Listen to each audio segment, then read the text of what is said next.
Okay, this is our Pit Barrel PBX smoker. Now this is the 55-gallon size. You can see it's got 3 rods to hang meat on instead of the 2 that the 18-inch have. So this is the 22.5-inch side right here. And it's got a cooking grate that comes with it. We won't be using it today. Fire basket down in there, you can see that. Now, I've cooked on this thing several times before. What we're going to do today is we're going to check it out and check what the temperature control is like. It really doesn't have much for temperature control. The only inlet for it is this little guy down here that can be opened or closed depending on your altitude. And then the holes where these rods go through. So that's the only inlet and outlet there is for it. Now the instructions from Pit Barrel people say to open the inlet on the bottom according to what elevation you're at. So I think it says from sea level to 3,000 feet, open it a quarter of the way. From 3,000 to about 6,000, open it up halfway. Anything over that to open it most all the way. We're at about 3,700 feet right here where I am, so we'll be starting out with halfway and see how that works. So I'm going to get some charcoal loaded up. Be back with you in a minute. Okay, this is our Pit Barrel PBX smoker. Now this is the 55-gallon size. You can see it's got 3 rods to hang meat on instead of the 2 that the 18-inch have. So this is the 22.5-inch side right here. And it's got a cooking grate that comes with it. We won't be using it today. Fire basket down in there, you can see that. Now, I've cooked on this thing several times before. What we're going to do today is we're going to check it out and check what the temperature control is like. It really doesn't have much for temperature control. The only inlet for it is this little guy down here that can be opened or closed depending on your altitude. And then the holes where these rods go through. So that's the only inlet and outlet there is for it. Now the instructions from Pit Barrel people say to open the inlet on the bottom according to what elevation you're at. So I think it says from sea level to 3,000 feet, open it a quarter of the way. From 3,000 to about 6,000, open it up halfway. Anything over that to open it most all the way. We're at about 3,700 feet right here where I am, so we'll be starting out with halfway and see how that works. So I'm going to get some charcoal loaded up. Be back with you in a minute.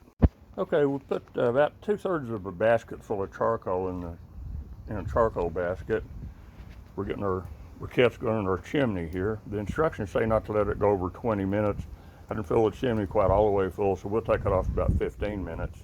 And it says put it there and start cooking immediately. We're just a couple minutes away from that, so we'll be back in about 4 or 5 minutes here and let you know what happens. Okay, we've got our hanging rods in. We've got our vent open halfway. And I put a couple of temperature probes in there. I put one here so we can check the actual temperature. And then I put another, I thought since we got some charcoal going, we might as well hang a pork loin in there. So let's put the lid on this guy, and we're going to check back in about 30 minutes, see what our temps look like. Okay, it's been 30 minutes. As you can see, our temperature, the smoker temperature, is up to 305.4. That's after 30 minutes. It looked like it was going to stabilize right around 275 or maybe 280 at about the 15-minute mark. But the last couple of minutes, it's been shooting up pretty high. So we're at 305 at the 30-minute mark. We're going to check it again in 30 minutes and see where we are. Okay, we're at the 1 hour mark, and this thing is 328 degrees. It spiked up to about 350 or something like that, and then went down a little bit. Looks like it's coming back up. So with the 1 hour mark, that's still quite a bit hotter than I like to smoke or cook stuff. I'm kind of a low and slow guy. It's going back up to 330 now. So we're going to watch it for another 30 minutes, see where we are. Looks like our pork loin's almost done. It's only got about 20 degrees or so to go. So we'll check back in about 30 minutes and see what our temp is. It's been an hour and a half now. The temperature's 277. We had to take the pork loin off because it was done and it's still climbing. So the temperature did drop down to about 225 while we had the pork loin off. When we pulled the pork loin off, but it's climbing back up. And speaking of the pork loin, let's see what it looks like. I'll take a little piece out. Sure. Hold that, take a picture of this when I cut it. Don't. I didn't want you to. You said take a picture of it. Okay, it's recording. Just hold it up there. You can see how juicy this thing is. The juice drips out of it. It's really juicy. Let's take a bite. Good. Good. Okay, we'll be back in about 30 minutes and see what our temperature's doing. Okay, it's been 2 hours and we're right at 270. It's been fluctuating between probably 270. That's the lowest I've seen it, and about 280. So it's been going up and down some, but we're 2 hours in, and we'll check it again in about 30 minutes and see where we are. Thank you. Okay, I don't know if you can see this very well in the light or not, but it's been 2.5 hours and we're at 288 degrees. It's been pretty much fluctuating between 275 and 290. So it's got a pretty good fluctuation right there. It's still running quite a bit hotter than I like to cook. So we'll check it again in 30 minutes and see what happens. Okay, it's been 4.5 hours and we're still right at almost 245, 244.9. It's dropping some, but it's staying pretty steady. It's getting where it doesn't vary about 5-6 degrees at a time, but it is going down some, so we're probably running out of coals. But I'm pretty impressed with this, because if you were into the hot and fast method, this is way more than enough time for ribs, and probably getting pretty close to enough time for a brisket or a pork butt. But we'll come back in 30 minutes to see where we are. Okay, it's been 5 hours. We're down to 224. So we're definitely cooling off some, probably running out of charcoal. But if you're into the hot and fast method, this is definitely more than enough time for ribs, and probably just about enough time for a brisket or a pork butt. So we're looking at 223. We're going to come back in 30 minutes to wrap this up. We'll see how it goes. See you in a bit. Bye. Okay, it's been 5.5 hours. We're down to 204. Starting to drop off pretty well now. And so we're going to call this a day. We're going to call it done. And because I like to cook my briskets about the 204, 203 for long in here. So we've been 5.5 hours, and with the temps we've had, I'm pretty sure we could have cooked a brisket or a pork butt on this, and most certainly we could have cooked ribs on it by now. But we're going to come back in the morning, and we're going to modify this pit barrel smoker PBX and see where we go from there. So you guys stay tuned. Now you might ask why you want to modify your barrel smoker. Or for the same reason you want to put a badass cam in your classic El Camino. It ran just fine with the old one, but it just sounds and runs better with the new one.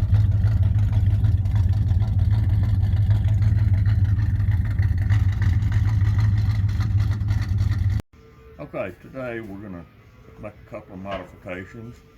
We're going to install this exhaust stack, give us better temperature control. I got it on Amazon for about 16 bucks. Well made with aluminum. Comes with a little bolts and all that. And we're also going to put in this thermometer so we can get a more accurate idea of what we're doing while we're cooking.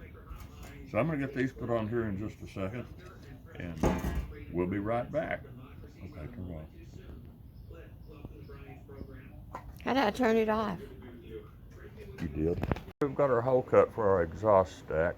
Before we bolt it on there, we're going to take some of this high temp silicone and make us a little gasket under it. It may not be necessary, it didn't come with a gasket. We're going to do that and then we'll get it all bolted together. Okay, we've got our exhaust stack in here.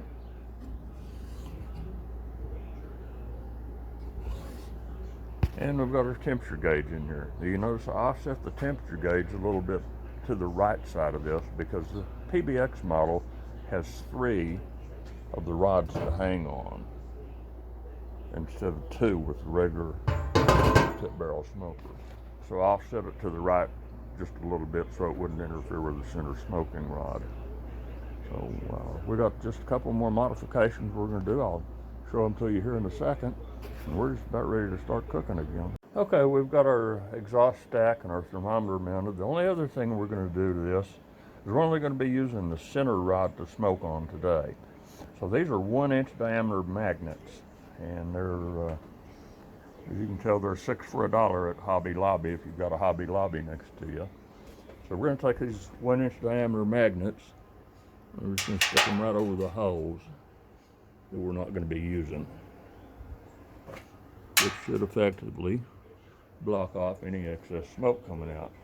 Now we're going to have our inlet set exactly where it was set yesterday. We haven't moved yet. So we've got the same inlet temperature. Our outlet's going to be a little different, but the main thing that's going to be going on is all of our outlet will have to come through this vent that we put on earlier. So let me get the rest of these on there, get the cold started.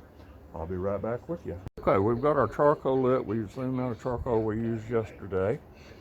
Got our magnets over there, and we're gonna let this go for a few minutes. Probably about, we're gonna let this go for about 15 minutes or so, and then we're gonna check our temperature. So we need to adjust where we are. We'll be back in a few. Okay, it's been 15 minutes, and we've leveled off right around the 250, 252 mark. That's with the vent all the way open. We're gonna close the vent a little bit, come back in about 15 minutes, see if we can get it down to about 225. Okay, it's been another 15 minutes, total time of 30 minutes since we put that in there. We're at 271. The first 15 minutes we had the vent full open. The last 15 minutes we've had about half open. So we're gonna shut it just a little bit more, give it another 15 minutes, see if that temperature comes down around the 225, 230 mark. It's been 45 minutes total. We're trying to stay pretty steady right around 270 right now. Still a little hotter than I'd like to be, but it's definitely staying more steady and running cooler than it was yesterday. Rather than close the top vent off all the way, we're going to close the bottom vent just a little bit. Be back in about 15 minutes, and then I think we're going to put our pork loin on. Okay, it's been an hour, and our temperature was running right around 260, 264 along in there. Well, a gust of wind come up, and we got a huge temperature spike out of that. We went from half open on the bottom vent to about a third open. We're going to go back down to about a quarter open on the bottom vent, leave the top vent about a quarter open, and we're going to go ahead and put our pork loin on, and we'll see you guys in about 30 minutes. Okay, it's been an hour and a half, and when I took the lid off to put the pork loin in, I don't know what I was thinking, but I had a temperature spike of almost 100 degrees while I was putting the pork loin in. So the moral of that story is put your meat in when you start to cook. Don't let it run for about an hour and then lift the lid, because you will get a temperature spike from you know where. But it's coming back down some. We're going to check in about 30 minutes or so, or when it gets time to pull the pork loin off at 160 like we did yesterday. So give me about 30 minutes and I'll be back with you. Okay, it's been 2 hours since we started this, and our temperature is just about down to where it was before the spike when I took the lid off. So the moral of that story is don't take the lid off. Put your meat on when you're ready to start cooking, and leave it alone. It's dropping fairly rapidly now, so I expect we're going to get down to around 225, 230, somewhere along there before too long. But the moral of the story is start cooking when you put the lid on, and don't take the lid off, because you will get a huge spike in temperature. We'll be back in about probably 30 minutes, maybe 45. See how things are going. It's been 3 hours. We're running right at 230, which is pretty close to where we wanted to be. We'll keep an eye on it, and we're going to check, see where we are again, about another 30, 45 minutes, maybe an hour. We'll come back, see where we are. Thank you. Okay, this is our pork loin for today. The one yesterday was good. This one has an absolute perfect smoke ring. And I want you to check this out. See how juicy it is. The juice literally just drips out of it. It tastes excellent. Probably the best pork loin I've ever made. Highly recommend hanging these things to cook them. It's been 4 hours and we've been holding 220, about 226, 230, 231 right along in there for the last hour pretty steadily. So I'm going to call this a success. We've got it down to where we needed it to be. Figure out where our settings are. I'll mark those. Next time we cook, we'll know where we're going when we start. Thanks for watching.